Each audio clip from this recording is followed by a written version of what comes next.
쉼을 누리는 명절에 대해서 말씀을 하도록 하겠습니다. 첫 번째로 생각해 봤을 때 예수님께서 우리에게 말씀하시는 게 반석 위에다가 집을 세우라고 말씀하시고 있어요. 46절에 보니까 너희는 나를 물러 죽여줘야 하면서 어찌하여 내가 말하는 것을 행하지 아니하느냐. 내게 나와 내 말을 듣고 행하는 자마다 누구와 같은 것을 너희에게 보이리라. 집을 짓되 깊이 파고 주철을 반석 위에 놓은 사람과 같으니 큰 물이 나서 창문과 그 집에 부딪히되 잘 지었기 때문에 능히 요동하지 못하게 하였거니와. 아멘. 이제 예수께서 뭐라고 말씀하시냐? 쉼을 누리려면은 어디다가 집을 지으라는 거예요? 반석 위에다가 집을 지어야 되는 거죠. 심지가 견고한 집에다가 집을 세우라고 말씀하시는 거예요. 큰 물이 나서 당류가 그 집에 부딪히되 잘 지었기 때문에 능히 요동하지 않다. 큰 게 뭐가 커요? 세상이 큽니까? 예수가 큽니까? 우리가 크신 주님, 큰 길을 여시는 주님, 큰 주님, 큰 빛 되시는 주님, 우리가 주님이 크다고 고백하는 게 뭐예요? 우리가 믿는 예수라는 거예요. 아멘. 예수가 하신 말씀이 뭐냐? 주여 주여 하는 자마다 내가 하는 말을 행하라. 이렇게 행하라는 게 뭐냐면은 예수가 크냐 세상이 크냐 하는 싸움 속에서 집을 지으라고 말씀하시는 거예요. 근데 내가 나와 내 말을 듣고 행하는 자마다 누구와 같은 것을 너희가 보이리라. 이렇게 예수님이 말씀하신 거는 집이 네가 이제 주님이라고 부르는데 네가 말하는 집이 뭐 위에서 세워진 집이니? 이렇게 예수님 말씀하시는 거야. 뭔 위에 세워진 집이니? 네가 집을 짓는데 깊이 파고 주초를 쌓아요. 근데 그 주초가 뭐의 주초예요? 반석에 놓은 사람이냐는 거죠. 반석은 뭐예요? 예수잖아요. 예수는 뭐야? 음부의 권세가 이기지 못하는 집이잖아요. 그게 뭐야? 천국 열쇠를 주셨다고 예수님 말씀하셨잖아요. 그 천국 열쇠로 집을 정리하는 거야. 큰 물이 나서 탕류가 집에 부딪혀요. 잘 지었기 때문에 능히 요동하지 않아. 이렇게 집을 잘 지으면 뭐야? 요동치 않는 거죠. 여러분 집이 어디 있어요? 큰빛교회입니까? 그럼 보이는 교회죠. 보이지 않는 집은 어디예요? 예수님이 성전이신 우리 마음인 거죠. 여러분이 어디서든지 예배할 수 있어요? 어디서든지 찬양할 수 있어요? 이거는 굉장히 쉬운 문제인 것 같지만 되게 어려운 문제인 거예요.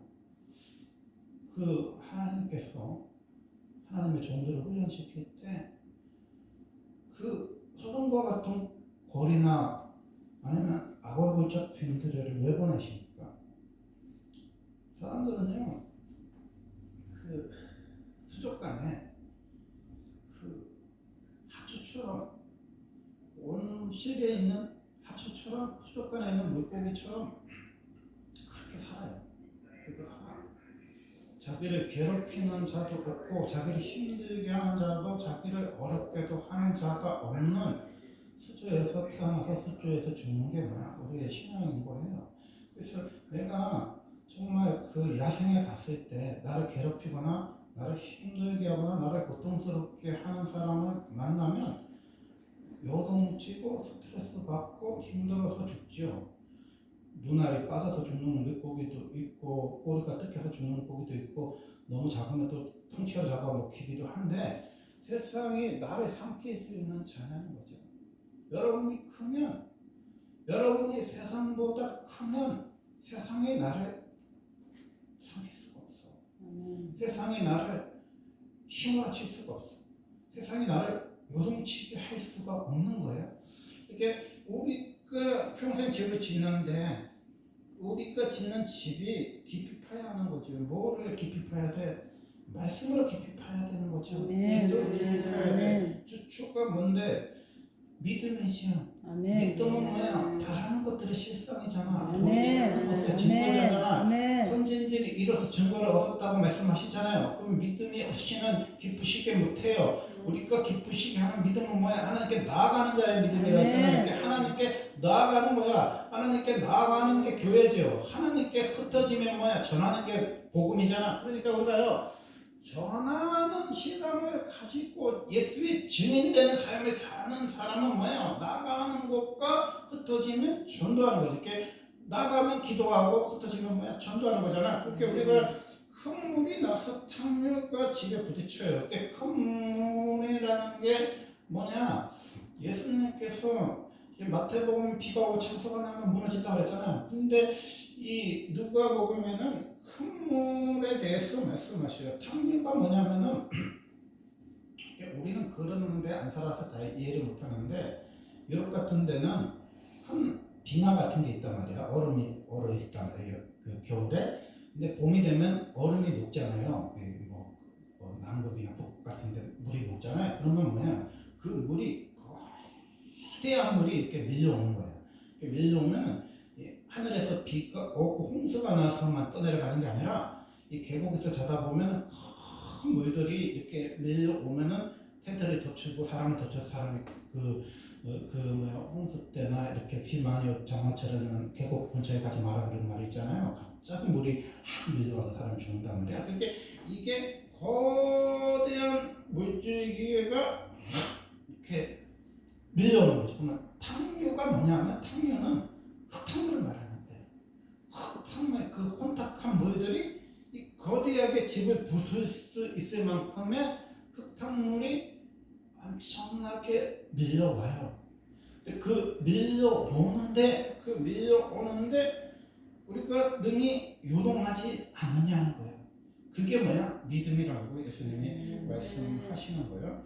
예수님께서 뭐라고 말씀하셨냐? 누가복음 6장 20절에 보니까 예수께서 눈을 들어 제자들을 보시고 이르시되 너희 가난한 자는 복이 있나니 하나님 나라가 너희 것이며 지금 주인 자는 복이 있나니 너희가 배부를 것을 얻을 것이며 지금 우는 자는 복이 있나니 너희가 웃을 것이요. 아멘. 그러니까 배부름을 얻어요. 지금 우는 자는 웃어요. 이게 뭐예요? 예수로 인해서 심령이 가난함으로 통해서 배부르고 심령이 가난함으로써 여러분이 웃습니까?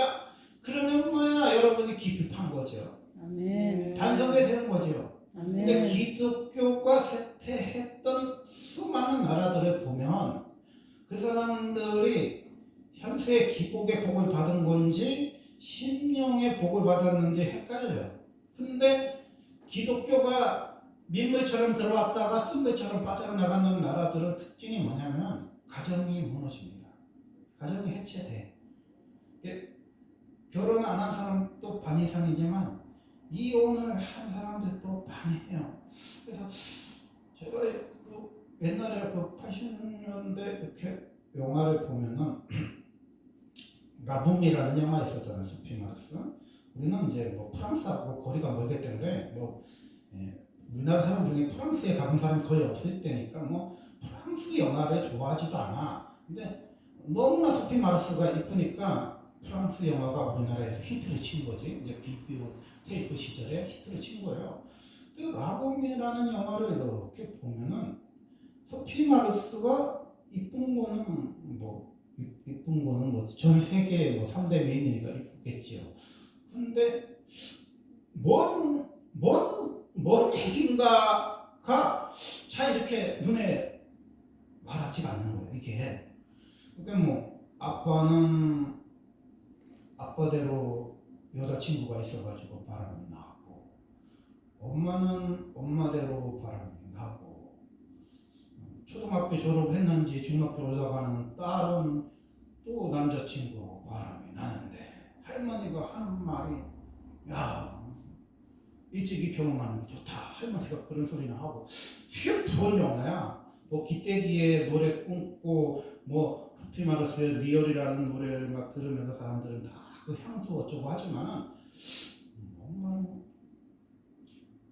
그거지요. 한마디로 말해서 결혼이 무너지고 동거를 하고 자유롭게 낙태도 하고 자유롭게 살아가는 문화가 뭐야? 이미 80년대 프랑스의 모습이에요. 우리한테 그게 낯선 거야. 우리는 결혼을 해야 되고 혼전 성결을 해야 되고 우리는 가정이 있고 이런 문화이기 때문에 소피 마르스가 있는 건 아는데 그게 이해가 안 가는 거야. 근데 2026년도를 살아가는 우리나라 모습이 지금 뭐야? 프랑스와 영국과 똑같은 거야. 그러면 왜 이런 현상이 일어났겠습니까? 기독교가 들어오면서 기복적인 복을 받았겠지요. 그래서 우리는 축복을 받았다고 생각해요. 잘 먹고 잘 살았잖아. 그런데 기독교가 정말로 잘 먹고 잘 사는 복을 주는 종교냐는 거예요. 그러면 미국 사회, 프랑스 사회, 독일 사회를 어떻게 우리가 말할 수 있냐는 거예요. 예수님은 기독교가 들어와서 잘 먹고 잘 사는 게 복이라고 하지 않으셨어요. 마태복음 5장에는 심령이 가난한 자는 복이 있다고 말씀하셨고 누가복음 6장 10절에는 가난한 자가 복이 있다고 했어요. 우리가 가난했기 때문에 서양을 동경했고 서양에 있는 예수를 사모했겠죠. 근데 그 예수는 뭐 하는 예수야? 하나님의 나라를 주시는 예수인데 우리는 현세에 축복을 주는 예수로 착각한 거죠.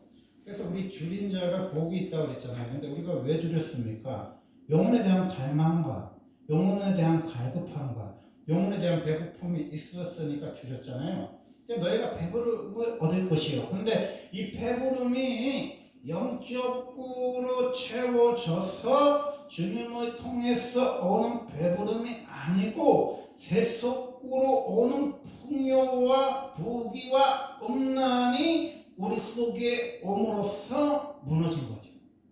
그게 아니 기독교 국가였던 이스라엘이 4,000년 동안 기독교 국가인데 어떻게 그 아합이라는 사람이 그 이세벨이라는 공주님을 데려왔는데 이세벨의 공주님이 믿는 하나님은 무슨 하나님이냐?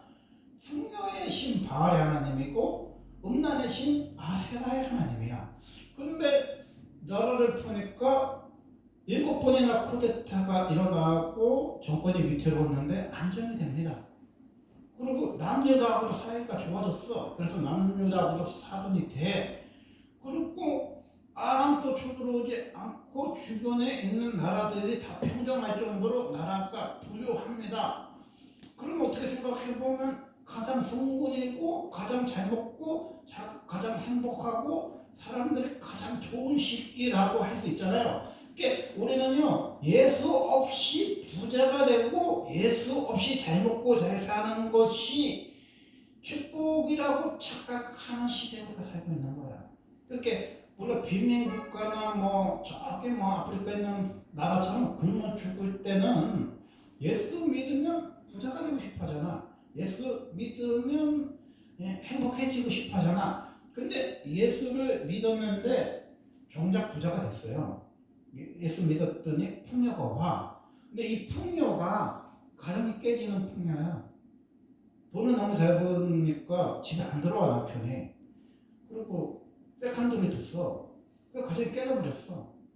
이게 그러면 축복이냐는 거예요. 이게 진짜 복이냐는 거야. 예수를 잘 믿는 나라를 여러분 한번 손꼽아 봐요. 세계적으로. 그 나라 다 부자가 됐잖아. 부자 됐는데 다 모여라 했습니다. 가정이 다 깨졌고 자녀들이 다 깨졌고 나라가 근간이 무너졌어요. 그러면 그게 복이야? 우리가 믿는 예수가 그런 현세의 기복의 예수냐는 거죠.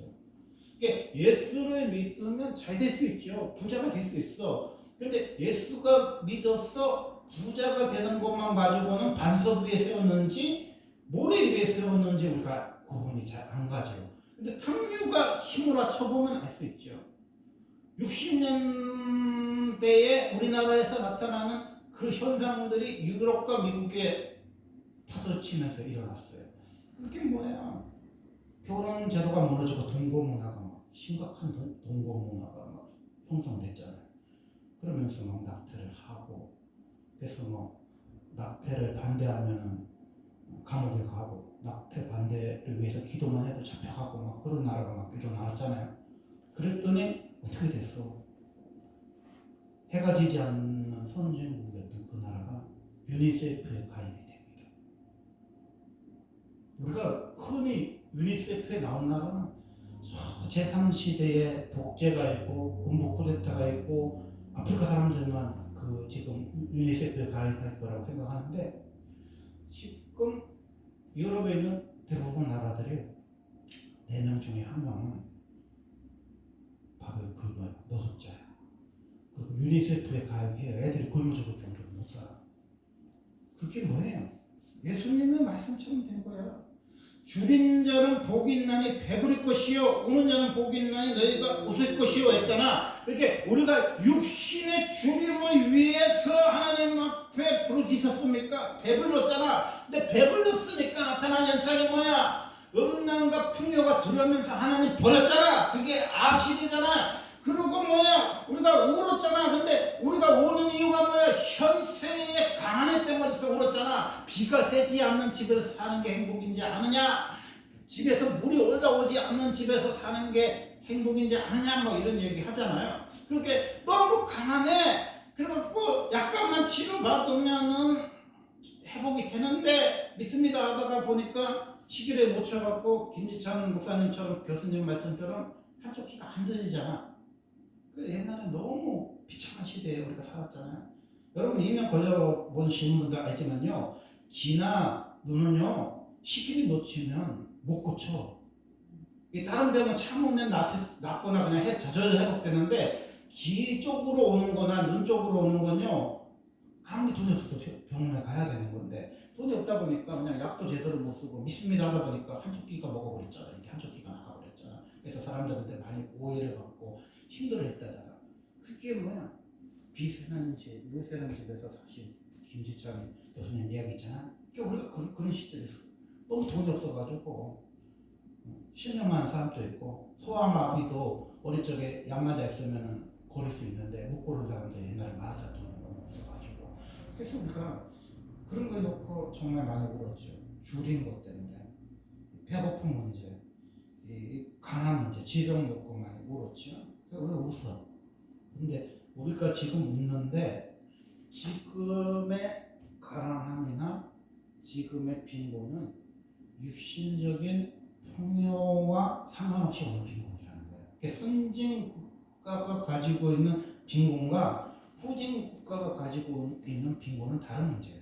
그러니까 후진 빈곤은 절대 빈곤이라고 해가지고 진짜 의식주가 없어서 물을 이제 걸리는 물을 먹고 우리나라 옛날에 30살 때 최대로 서민들이 못 살고 깨끗하고 죽은 것처럼 그렇게 환경과 여건이 안 좋으니까 상하수도가 제대로 안 돼 있으니까 온갖 질병이 걸려서 죽는 게 후진국병이고, 선진국병은 무슨 병이냐?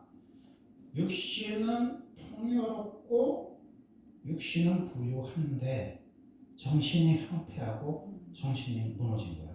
그래서 지금 많은 사람들이 직장 생활을 잘하는데 집에 오면 히스코모리가 되는 애들이 그렇게 많다는 거예요. 이게 무슨 얘기냐면 너무 에너지를 많이 써서 집에서 자기 밤을 하나 치울 만한 에너지가 없는 사람이 너무 많대요. 밥을 해먹을 에너지도 없어서 햇밥을 시켜먹고 배민을 시켜먹고 쿠팡이치를 시켜먹어. 그 세상에 보면 멀쩡해. 옷도 예쁜 거 입고 다니고 머리도 예쁜 거 하고 막 성형도 하고 막 보톡스도 맞고 그러는데, 그 집에 가보면 한검은 가득히 쌓였는데 밥 해먹을 전기밥솥이 없다는 거예요. 여러 시간 너무 힘들어서 정신병원에 갔는데 의사가 그 얘기를 했다잖아요. 당신네 집에는 한검이 가득 차였는데 밥 해먹을 밥솥이 없다. 그게 뭔 소리예요? 금을 먹고 사는 말이잖아요. 그죠? 근데 여러분, 밥을 해먹을 에너지도 없으면 어떻게 해요? 그렇죠?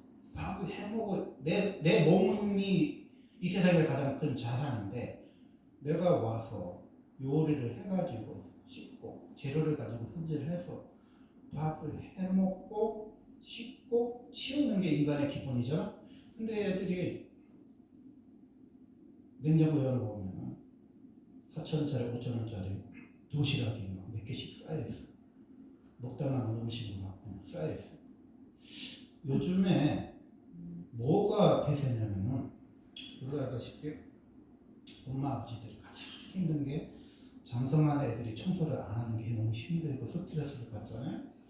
그래갖고 이제 애들이 이제 딱 밥 먹으러 가끔 나오면은 그 집에 탁 그 방에 들어가갖고 이만큼 머리가 빠져 있는 거 이렇게 수거를 합니다.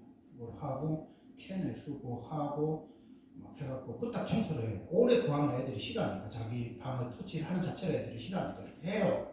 근데 애들이 이제 부모를 떠나서 사는 애들이 또 요새는 1인 가구 애들이 많잖아. 그래서 나타나는 현상이 뭐냐, 새로운 직업이 뭐냐면, 나는 아직 그런 거에 애용을 안 해봤는데 모든 쓰레기를 봉다리에 넣어서 자기 아파트 앞에다가 놓으면 가져가는 시스템이 있더라고.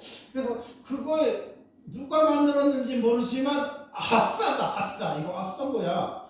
아이 그렇잖아. 막 그 아버지 엄마도 굉장히 스트레스 받는 게 제발 먹으면은 싱크대에다 갖다 놔라. 싱크대 갖다 놓은 거 좀 씻거라 그러는데 아무 얘기해도 안 되잖아. 30살 먹고 40살 먹고 50살 먹어도 안 되잖아 애들이.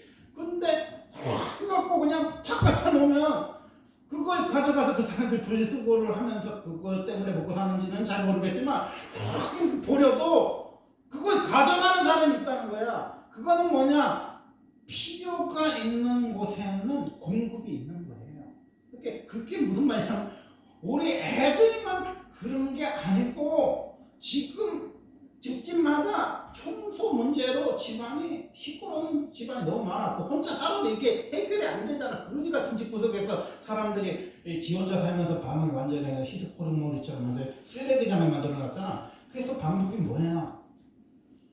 다 갖다 버리게 해주는 업체를 만나면 그 사람들이 꼴딱 갖다가 한 달에 얼마씩 내는지 한 번 그 봉다리마다 얼마씩 내는지 내가 모르겠는데 하여튼 그런 집이 있다는 거예요. 이렇게 비가 오고 창수가 나고 바람이 부는 것만 우리가 걱정할 때가 아니에요. 이 몰아치는 힘으로 치는 영이 너무 무서운 거예요. 이렇게 우리가 미국을 이렇게 선호하잖아요. 미국을 선호해. 미국을 선호했는데 미국이 들어오면은 그냥 미국 사람들처럼 잘 먹고 잘 사는 게 중요한 게 아니라 미국에 있는 문화나 사상이나 그런 삶이 그대로 들어온 거야. 우리나라 제 어렸을 때 동거하는 사람 거의 없었어요.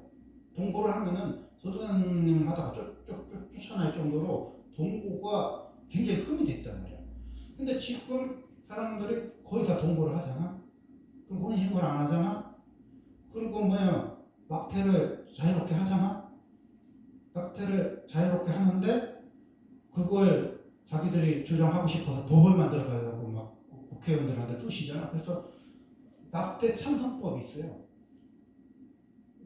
우리는 낙태를 막 사람들이 하면 막 욕을 하니까 우리는 몰래 낙태를 하는데 유럽은 대놓고 찬성하는 거예요.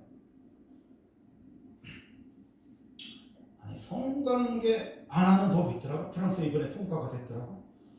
아니 성관계를 안 하는 게 뭐 가정 문제인지 뭐 사회 문제인지 모르는데 그런 걸 또 법으로 만들어? 그런 여자들이 이야기한 거지. 아 이게 남편 욕하는데 내가 안 해주는데 자꾸 나를 나쁜 여자라고 하니까 국회의원들이 자꾸 막 욕구를 쓰셔갖고 이제 내가 해주든 안 해주든 이 법을 통과시켜라. 그랬고요. 우리나라는 성관계를 안 해주면 이혼 사유가 됩니다. 근데 지금 유럽은 어떤 사유가 되냐면 성관계 하라고 권유하면 감옥에 가는 거예요, 남편이. 그게 법이 바뀐 거예요. 우리나라가 청개구리가 아니고 유럽이 청개구리였는데 우리나라에 들어오면서 우리나라에서 당연한 것들이 이제 바뀌어요. 이제 우리나라 옛날에는 부부관계 안 하면 이혼 사유가 됐어. 근데 이제는 강요를 하면은 감옥에 가는 편이에요. 요구를 할 수가 없어. 왜? 프랑스에서 그 법을 통과시켰기 때문에. 낙태를 하는데 뭐라고 그러면 감옥에 가. 그 센터 앞에서 기도만 해도 감옥에 가. 물어봐 경찰이 뭐 기도했냐. 낙태자들을 위해서 기도했습니다는 남의 자유를 침범했다 그래서 감옥에 갑니다. 이게 차별금지법이라는 게 뭐냐? 차별을 하는 건 안 좋잖아. 그건 뭐야? 장애인을 차별한다든지 노약자 차별 이건 안 좋은 거잖아. 그런데 차별이 뭐예요? 그 사람들이 하든 말든 그게 자유인데 그걸 하는 사람을 우리가 뭐라고 그러면 감옥에 가는 게 지금 유럽이나 미국의 형편이잖아. 마찬가지야. 그게 부부 관계를 안 하는 사람들을 옹호하는 나라가 뭐야? 지금 프랑스잖아. 그리고 뭐야? 낙태를 했는데 그걸 우리가 반대하는 성명을 내거나 반대하는 기도만 하면 잡혀가는 나라가 뭐야? 영국이잖아. 그랬더니 하나님이 어떻게 했어요? 하나님 문을 닫았어. 유니세프에 아프리카 옆에 영국이 지금 등록이 돼 있습니다. 그러면 영국의 처절하게 하나님이 버리셨습니까? 예수님 말씀하셨잖아. 배부른 자들 줄인 자가 배부러지고 배부른 자가 줄이게 되는 거예요. 웃는 자는 웃어, 웃는 자는 울어. 이게 뭐야? 주님이 생긴 거죠. 여러분 무엇을 위해서 울어? 의에 줄이고 목마르면 복 있잖아요. 그런데 이 세상의 탐욕과 이 세상의 기복을 위해서 여러분이 웃으면 기근과 가난이 따라오는 거예요. 기근과 가난이 따라오는 거예요. 그러니까 우리가 유럽의 기독교를 보면서 미국 기독교를 보면서 우리가 뭐 느끼냐? 기복을 쫓아갔던 기독교는 성대한 것 같았지만 자유의 여신상이 들어서면서 급격하게 가정이 깨지고 사회가 불안해지고 나라는 망한다. 그래서 미국이 망한 이유는요.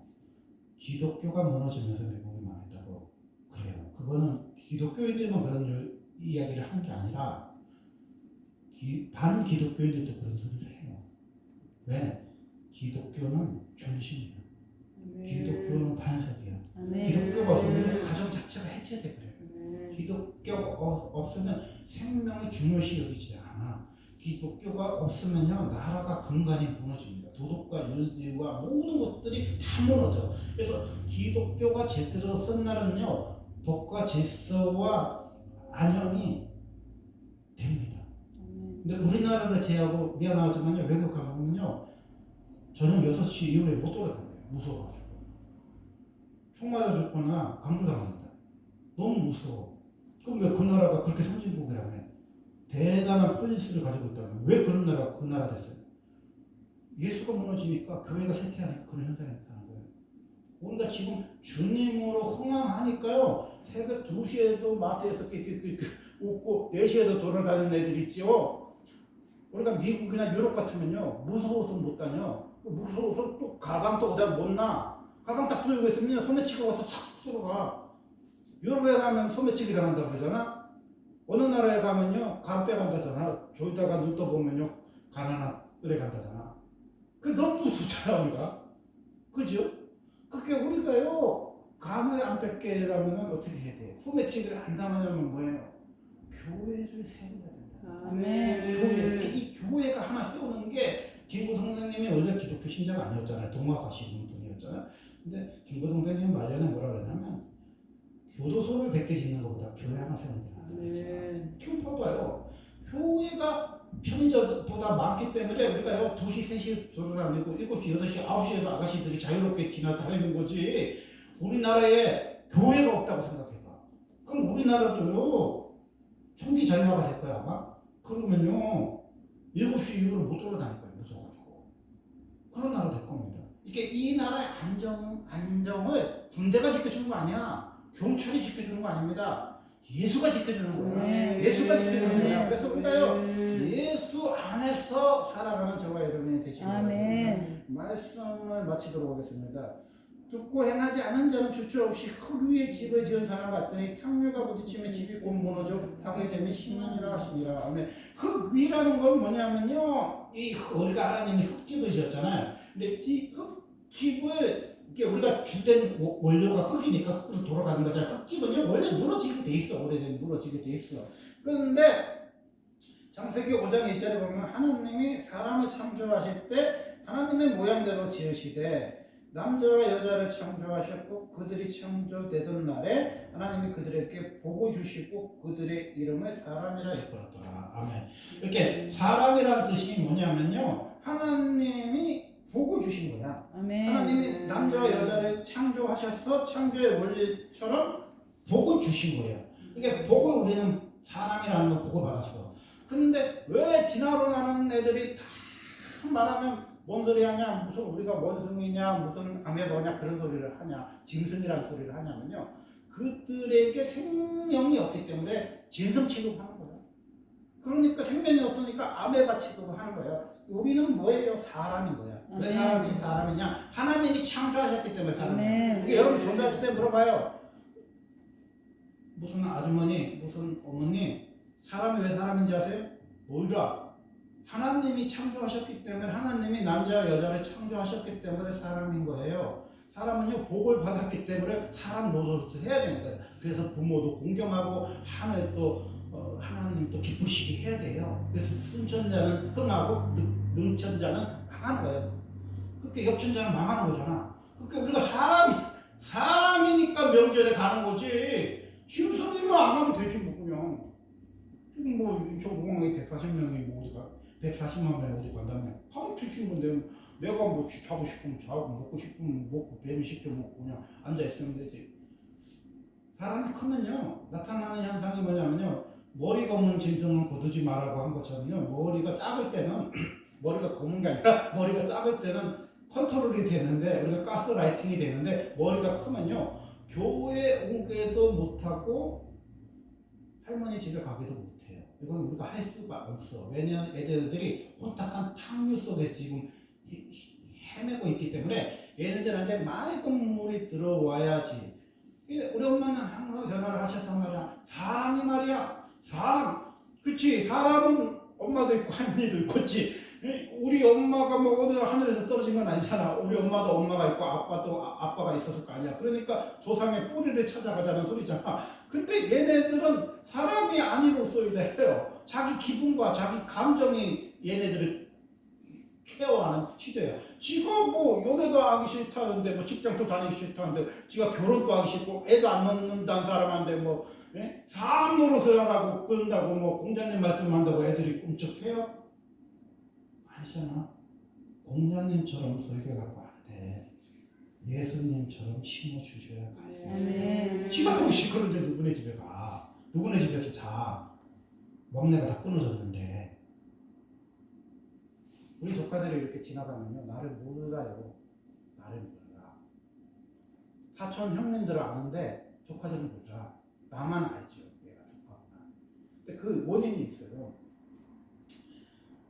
한 20년 전인가, 그때도 형님들이 그 안산공단에서 사셨으면 부자였어. 그래서 형님들이 가면 5만 원씩 줬거든요, 우리 애들한테. 근데 우리는 두 놈이잖아. 그럼 10만 원인데 얘네들은 한 20명 돼. 그러면 내가 한 200만 원은 준비해야 되잖아.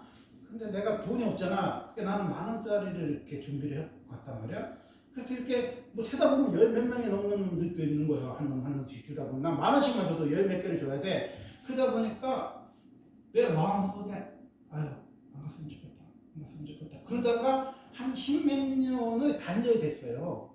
큰아버지 죽고 뭐 우리 아버지 죽고 어쩌고 단절이 됐어. 그러다 보니까 얘네들이 몰라요. 조카 세대 애들은 누가 누군지를 몰라. 그러니까 결혼식을 가도 걔네들이 인사를 안 해. 누군지를 모르니까. 그렇게 어떻게 보면 내가 그때 우리 형네들처럼 부자가 돼서 5만 원씩을 계속 줄 수 있는 형편이었다면 자주 갔겠지요. 그럼 걔네들이 나를 지금 또 알아볼 거야. 근데 이게 육신의 돈의 문제처럼 보이지만 실제로 보면 돈의 문제는 아니지. 그렇잖아요. 그리고 막내가 끊어진 게 돈 때문에 막는 건 아니잖아. 그래서 우리가 큰빛교회도 세워야 되지만 마음속의 교회를 세워야 돼. 여러분이 요동치는 거는요, 목사도 요동치요. 근데 그 요동을 안 치게 하는 거는 예수밖에 없어요. 아멘. 나는 어디에서든지 예배자가 될 수 있다. 아멘. 나는 그렇게 생각해요. 주님이 언젠가는 회복시켜 주실지 모르겠지만 자연동은 또 가서 예배 드릴 수 있어. 형네 집에서도 예배 드릴 수 있어. 또 언젠가 하나님 나를 부르면 선업도 가서도 예배 드릴 수 있어.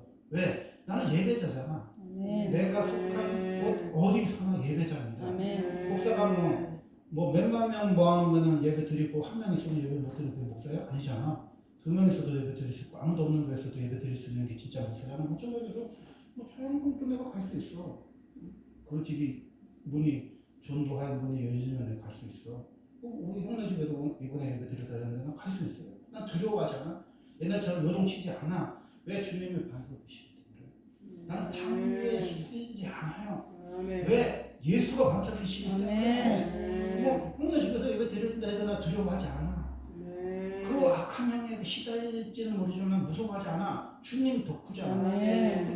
그래서 나는 예배를 드려달라고 하는 집은 어디든지 가도 우리 처제네 집도 한 10년쯤 예배를 안 드린 것 같은데 뭐 오락락 할 수 있어 내일이라도. 왜? 나는 그런 거에 무서워하지 않기로 했습니다.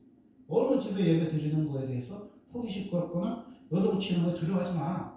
그 사람이 나쁜 게 아니라 그 사람 속에 있는 영이 역사일 뿐이야. 그래서 사람을 미워하지 말고 죄를 미워하라고 했잖아. 그러니까 당연히 예배 드리면 그 영역을 우리가 손을 대고 그 거기가 있는 삶의 터주에 있는 신들을 건드리는데 그 신들이 당연히 반응하겠죠. 그러니까 예배 드리는데 좋아할 신이 어디 있어? 악신들이 당연히 그 집에 거주하는 신들이 나가야 되는데 쫓겨나야 되는데 당연히 힘들어하죠. 그렇기 때문에 그 사람을 미워하지 마.